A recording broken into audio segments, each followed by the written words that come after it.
നമസ്കാരം. എല്ലാവർക്കും ഹൈഫൈ ജോബ്സിന്റെ മറ്റൊരു ജോബ് നോട്ടിഫിക്കേഷൻ വീഡിയോയിലേക്ക് സ്വാഗതം.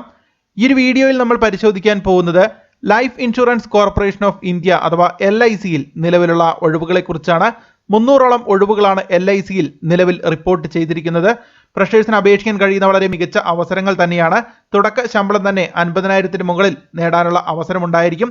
കേരളത്തിലും ഒഴിവുകൾ നമുക്ക് പ്രതീക്ഷിക്കാം. ഓൾ ഇന്ത്യ റിക്രൂട്ട്മെന്റ് ആണ്. കേരളത്തിൽ പരീക്ഷാ കേന്ദ്രങ്ങളുമുണ്ട്. ഓൺലൈൻ വഴിയാണ് അപേക്ഷിക്കേണ്ടത്. എങ്ങനെയാണ് ഓൺലൈൻ വഴി അപേക്ഷിക്കേണ്ടത് എന്നുള്ള കാര്യങ്ങൾ കൂടി ഈ ഒരു വീഡിയോയിൽ വ്യക്തമാക്കുന്നതായിരിക്കും.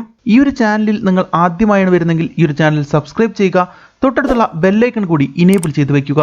അതോടൊപ്പം തന്നെ ഈ ഒരു ചാനലിൽ അപ്ലോഡ് ചെയ്യുന്ന ഇതുപോലെയുള്ള ജോബ് നോട്ടിഫിക്കേഷൻ വീഡിയോസ് നിങ്ങളുടെ സുഹൃത്തുക്കൾക്ക് കൂടി ഷെയർ ചെയ്ത് നൽകുക. ഹൈഫൈ ജോബ്സിന്റെ ടെലഗ്രാം ചാനൽ ലിങ്ക് താഴെ ഡിസ്ക്രിപ്ഷൻ ബോക്സിൽ നൽകിയിട്ടുണ്ട്. താല്പര്യമുള്ളവർക്ക് ഫോളോ ചെയ്യാം. ഇതാണ് LIC ലേറ്റസ്റ്റ് ആയിട്ട് റിലീസ് ചെയ്തിരിക്കുന്ന ഒരു official notification. Assistant administrative officer പോസ്റ്റുകളിലേക്കുള്ള റിക്രൂട്ട്മെന്റ് ആണ് നടത്തുവാൻ പോകുന്നത്. ഇത് റെഗുലർ വാക്കൻസികളാണ്, സ്ഥിരം ഒഴിവുകളാണ് എന്നുള്ള കാര്യം ഈ നോട്ടിഫിക്കേഷനിൽ പറയുന്നുണ്ട്. ടോട്ടൽ 300 ഒഴിവുകളാണ് നിലവിൽ റിപ്പോർട്ട് ചെയ്തിരിക്കുന്നത് എന്നുള്ള കാര്യവുമാണ് ഇവിടെ അറിയിക്കുന്നത്. ജനുവരി 15-ന് അതായത് ഇന്ന് മുതൽ നിങ്ങൾക്ക് ഓൺലൈൻ വഴി അപേക്ഷിക്കാനുള്ള അവസരമുണ്ടായിരിക്കും.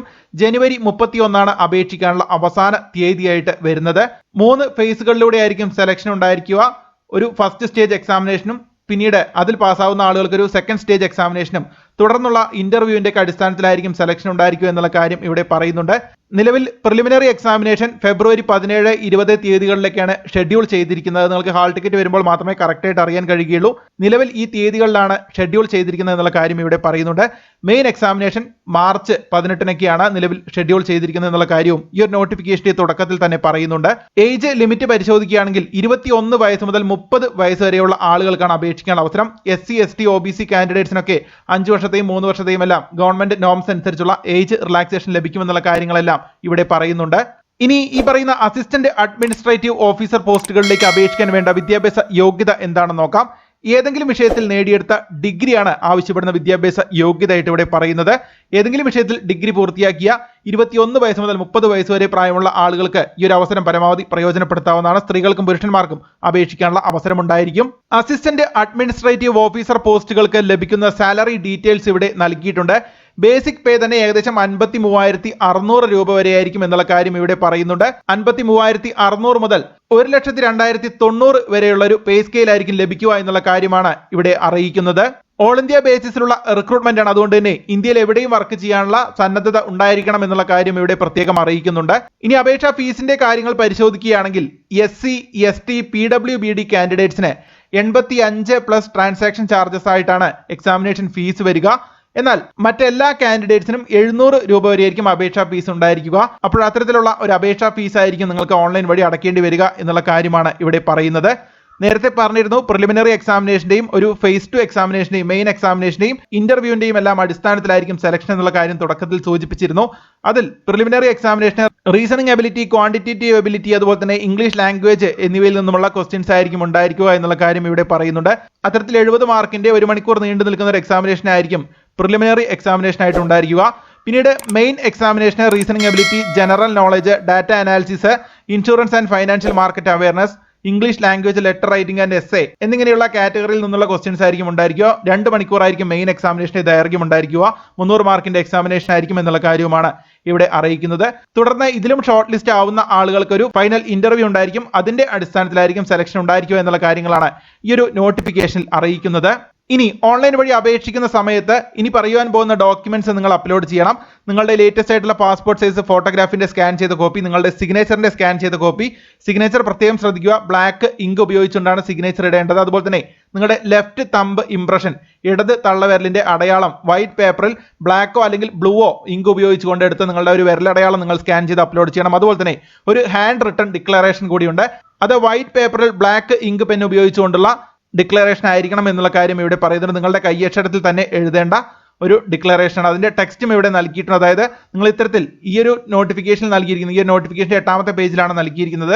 I എന്ന് എഴുതിയതിനു ശേഷം നിങ്ങളുടെ പേര് എഴുതുക. തുടർന്ന് hereby declare that all the information submitted by me in the application form is correct, true and valid. I will present the supporting documents as and when required എന്ന് പറയുന്ന ഈ ഒരു 3 ലൈൻസ് നിങ്ങൾ നിങ്ങളുടെ ഹാൻഡ് റൈറ്റിംഗിൽ ഇതിൽ എങ്ങനെയാണോ എഴുതിയിരിക്കുന്നത് അതുപോലെ തന്നെ എഴുതി വൈറ്റ് പേപ്പറിൽ ബ്ലാക്ക് ഇങ്ക് പെൻ ഉപയോഗിച്ചുകൊണ്ട് എഴുതി അത് നിങ്ങൾ സ്കാൻ ചെയ്ത് അപ്ലോഡ് ചെയ്യണം എന്നുള്ള കാര്യങ്ങളാണ് ഈ ഒരു നോട്ടിഫിക്കേഷൻ അറിയിക്കുന്നത്. അത്തരത്തിൽ ഈ 4 ഡോക്യുമെന്റുകളാണ് നിങ്ങൾ അപ്ലോഡ് ചെയ്യേണ്ട. Photograph, signature, left thumb impression, പിന്നെ ഇപ്പോൾ പറഞ്ഞ ഈ ഒരു ഹാൻഡ് റിട്ടൺ ഡിക്ലറേഷൻ കൂടിയാണ് നിങ്ങൾ അപ്ലോഡ് ചെയ്യേണ്ടത് എന്നുള്ള കാര്യങ്ങളാണ് ഇവിടെ അറിയിക്കുന്നത്. ഫോട്ടോഗ്രാഫിന്റെ സൈസ് 20 GB-ക്കും 50 GB-ക്കും ഇടയിലായിരിക്കണം എന്നുള്ള കാര്യം ഇവിടെ സൂചിപ്പിക്കുന്നുണ്ട്. അതുപോലെ തന്നെ ലെഫ്റ്റ് തമ്പ് ഇംപ്രഷന്റെയും ഹാൻഡ് റിട്ടൺ ഡിക്ലറേഷന്റെയും കാര്യം ഇവിടെ പറയുന്നുണ്ട്. സിഗ്നേച്ചറിന്റെ കാര്യവും ഇവിടെ സൂചിപ്പിക്കുന്നുണ്ട്. സിഗ്നേച്ചറിന്റെ സൈസ് 10 GB-ക്കും 20 GB-ക്കും ഇടയിലായിരിക്കണം. ലെഫ്റ്റ് തമ്പ് ഇംപ്രഷൻ 20 GB-ക്കും 50 GB-ക്കും ഇടയിലുള്ള സൈസിലുള്ള ഡോക്യുമെന്റ് ആണ് നിങ്ങൾ അപ്ലോഡ് ചെയ്യേണ്ടത്. ഹാൻഡ് റിട്ടൺ ഡിക്ലറേഷൻ 50 KB മുതൽ 100 KB വരെ സൈസിലുള്ള ഒരു ഹാൻഡ് റിട്ടൺ ഡിക്ലറേഷനുമാണ് നിങ്ങൾ അപ്ലോഡ് ചെയ്യേണ്ടത് എന്നുള്ള കാര്യങ്ങളാണ് ഇവിടെ അറിയിക്കുന്നത്. എല്ലാം JPG ഫോർമാറ്റിലുള്ള ഫയലുകൾ തന്നെയാണ് നിങ്ങൾ അപ്ലോഡ് ചെയ്യേണ്ടത് എന്നുള്ള കാര്യമാണ് ഇവിടെ അറിയിക്കുന്നത്. IBPS വഴിയാണ് അപേക്ഷിക്കേണ്ടത്. അതുകൊണ്ട് തന്നെ IBPSന്റെ ബാങ്ക് എക്സാമുകളിലേക്കൊക്കെ ഓൺലൈൻ വഴി അപേക്ഷിച്ച ആളുകൾക്ക് അതേ രീതി തന്നെ ഫോളോ ചെയ്താൽ മതിയായിരിക്കും. ഇനി എങ്ങനെയാണ് ഓൺലൈൻ വഴി അപേക്ഷിക്കേണ്ടത് എന്നുള്ള കാര്യങ്ങൾ നമുക്ക് നോക്കാം. ഇതാണ് അസിസ്റ്റന്റ് അഡ്മിനിസ്ട്രേറ്റീവ് ഓഫീസർ പോസ്റ്റുകളിലേക്കുള്ള റിക്രൂട്ട്മെന്റിന്റെ ഒഫീഷ്യൽ പേജ് ആയിട്ട് വരുന്നത്. LICയുടെ കരിയർ വെബ്സൈറ്റിലുള്ള ഈ ഒരു പേജിന്റെ ഡയറക്റ്റ് ലിങ്ക് ഞാൻ താഴെ ഡിസ്ക്രിപ്ഷൻ ബോക്സിൽ നൽകാം. നിങ്ങൾക്ക് ഇവിടെ കാണാം അപ്ലൈ ഓൺലൈൻ എന്ന ലിങ്കിൽ ക്ലിക്ക് ചെയ്തുകൊണ്ട് നിങ്ങൾക്ക് ഓൺലൈൻ വഴി അപേക്ഷിക്കാനുള്ള അവസരമുണ്ട്. അതുപോലെ തന്നെ റിക്രൂട്ട്മെന്റ് നോട്ടിഫിക്കേഷൻ, നമ്മളിപ്പോൾ പരിശോധിച്ച നോട്ടിഫിക്കേഷൻ ഇംഗ്ലീഷ് ഡോക്യുമെന്റും ഹിന്ദി ഡോക്യുമെന്റും അവൈലബിൾ ആണ്. ഈ കാണുന്ന ഇംഗ്ലീഷ് എന്ന ഭാഗത്ത് ക്ലിക്ക് ചെയ്ത് കഴിഞ്ഞാൽ നമ്മളിപ്പോൾ പരിശോധിച്ച ഡോക്യുമെന്റ് നിങ്ങൾക്ക് ഈസി ആയിട്ട് തന്നെ ഡൗൺലോഡ് ചെയ്തെടുക്കാം. ഈ ഒരു പേജിൽ വന്നു കഴിഞ്ഞാൽ നോട്ടിഫിക്കേഷൻ പരിശോധിച്ച് നോക്കുക. തുടർന്ന് നിങ്ങൾക്ക് അപ്ലൈ ഓൺലൈൻ എന്ന ഭാഗത്ത് ക്ലിക്ക് ചെയ്ത് കഴിഞ്ഞാൽ ഇത്തരത്തിലുള്ള IBPSന്റെ പുതിയൊരു പേജിലേക്ക് എത്തിച്ചേരുവാൻ വേണ്ടി സാധിക്കും. നമുക്കിവിടെ കാണാം ജനുവരി 15 ഇന്ന് മുതലാണ് ഓൺലൈൻ ആപ്ലിക്കേഷൻ സ്റ്റാർട്ട് ആയിരിക്കുന്നത്. ഇനി നിങ്ങൾക്ക് ജനുവരി 31 വരെ ഓൺലൈൻ വഴി അപേക്ഷിക്കാനുള്ള അവസരമുണ്ട്. ഈ ഒരു പേജിൽ വന്നു കഴിഞ്ഞാൽ നമുക്കിവിടെ റൈറ്റ് സൈഡിൽ click here for new registration എന്നൊരു ലിങ്ക് കാണാം. ഇവിടെ ജസ്റ്റ് ഒന്ന് ക്ലിക്ക് ചെയ്ത് കഴിഞ്ഞാൽ ഇത്തരത്തിലുള്ള പുതിയൊരു പേജിലേക്കായിരിക്കും എത്തിച്ചേരുക.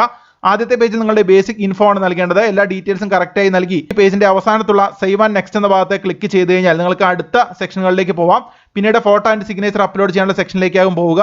അതെല്ലാം അപ്ലോഡ് ചെയ്ത് സേവ് ആൻഡ് നെക്സ്റ്റ് കൊടുത്തു കഴിഞ്ഞാൽ ഡീറ്റെയിൽസ് സെക്ഷനിലേക്കും അവിടെ നിങ്ങൾക്ക് എഡ്യൂക്കേഷൻ ക്വാളിഫിക്കേഷൻ ഡീറ്റെയിൽസും കാര്യങ്ങളൊക്കെ നൽകാം. പിന്നീട് അടുത്ത സെക്ഷനിൽ പ്രിവ്യൂ സെക്ഷനാണ്. നിങ്ങൾക്ക് ഡീറ്റെയിൽസും കാര്യങ്ങളൊക്കെ ഒരിക്കൽ കൂടി പ്രിവ്യൂ ചെയ്യാനുള്ള അവസരമായിരിക്കും ഉണ്ടായിരിക്കുക. ആ ഒരു പേജിലെ ഡീറ്റെയിൽസും കറക്റ്റായി ഫില്ലപ്പ് ചെയ്ത് സേവ് ആൻഡ് നെക്സ്റ്റ് എന്ന ഭാഗത്ത് ക്ലിക്ക് ചെയ്ത് കഴിഞ്ഞാൽ അപ്ലോഡ് സെക്ഷനിലേക്കായിരിക്കും പോവുക. നിങ്ങളുടെ ലെഫ്റ്റ് തമ്പ് ഇംപ്രഷൻ സിഗ്നേച്ചർ തുടങ്ങിയിട്ടുള്ള ഡോക്യുമെന്റ്സ് ഒക്കെ നിങ്ങൾക്ക് അവിടെ അപ്ലോഡ് ചെയ്യാം.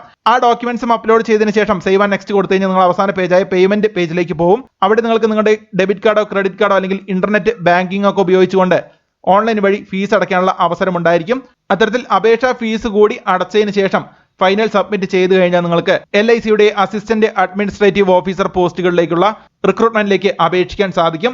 പരീക്ഷാ കേന്ദ്രങ്ങൾ നിങ്ങൾക്ക് സെലക്ട് ചെയ്യാനുള്ള അവസരം ഉണ്ടായിരിക്കും. ഡീറ്റെയിൽ സെക്ഷനിൽ പരീക്ഷാ കേന്ദ്രങ്ങൾ കേരളത്തിലുമുണ്ട്. പ്രിലിമിനറി എക്സാമിനേഷൻ സെന്ററുകളായി കേരളത്തിൽ നിലവിൽ കണ്ണൂർ, കൊച്ചി, കോട്ടയം, കോഴിക്കോട്, തിരുവനന്തപുരം, തൃശ്ശൂർ എന്നിങ്ങനെ 6 ലൊക്കേഷനുകളാണ് നൽകിയിരിക്കുന്നത്. ഇനി പ്രിലിമിനറി എക്സാമിനേഷൻ പാസ്സാവുകയാണെങ്കിൽ മെയിൻ എക്സാമിനേഷനും കേരളത്തിൽ സെന്ററുകളുണ്ട്. കൊച്ചി, തിരുവനന്തപുരം, തൃശ്ശൂർ എന്നിവിടങ്ങളിലാണ് മെയിൻ എക്സാം സെന്ററുകൾ ഉണ്ടായിരിക്കുക. അപ്പോൾ എന്തായാലും കേരളത്തിൽ 6ഓളം പരീക്ഷാ കേന്ദ്രങ്ങളുണ്ട്. ഓൾ ഇന്ത്യ റിക്രൂട്ട്മെന്റ് ആണ്. അതുകൊണ്ട് തന്നെ കേരളത്തിലും ഒഴിവുകൾ പ്രതീക്ഷിക്കാം. അതുകൊണ്ട് തന്നെ ഡിഗ്രി ക്വാളിഫിക്കേഷനുള്ള കാൻഡിഡേറ്റ്സ് ഈ ഒരു അവസരം പരമാവധി പ്രയോജനപ്പെടുത്തുക. അപ്പോൾ എന്തായാലും ജനുവരി 31 അപേക്ഷിക്കാനുള്ള അവസാന തീയതിയായിട്ട് വരുന്നത്. അതിനു മുൻപേ തന്നെ യോഗ്യരായിട്ടുള്ള എല്ലാ ആളുകളും അപേക്ഷിക്കാൻ വേണ്ടി ശ്രദ്ധിക്കുക. എല്ലാ ലിങ്കുകളും അവൈലബിൾ ആയിട്ടുള്ള LICയുടെ ഈ ഒരു ഒഫീഷ്യൽ കരിയർ പേജിന്റെ ഡയറക്റ്റ് ലിങ്ക് ഞാൻ താഴെ നൽകാം. എന്തായാലും ഈ ഒരു ഇൻഫർമേഷൻ നിങ്ങളുടെ സുഹൃത്തുക്കളിലേക്ക് കൂടി പരമാവധി ഷെയർ ചെയ്യുക. കാരണം നിങ്ങൾക്കല്ലെങ്കിൽ മറ്റൊരാൾക്ക് തീർച്ചയായിട്ടും ഈ ഒരു ഇൻഫർമേഷൻ ഉപകാരപ്രദമായിരിക്കും. മറ്റൊരു ജോബ് നോട്ടിഫിക്കേഷൻ വീഡിയോയുമായി വീണ്ടും വരാം. നന്ദി, നമസ്കാരം.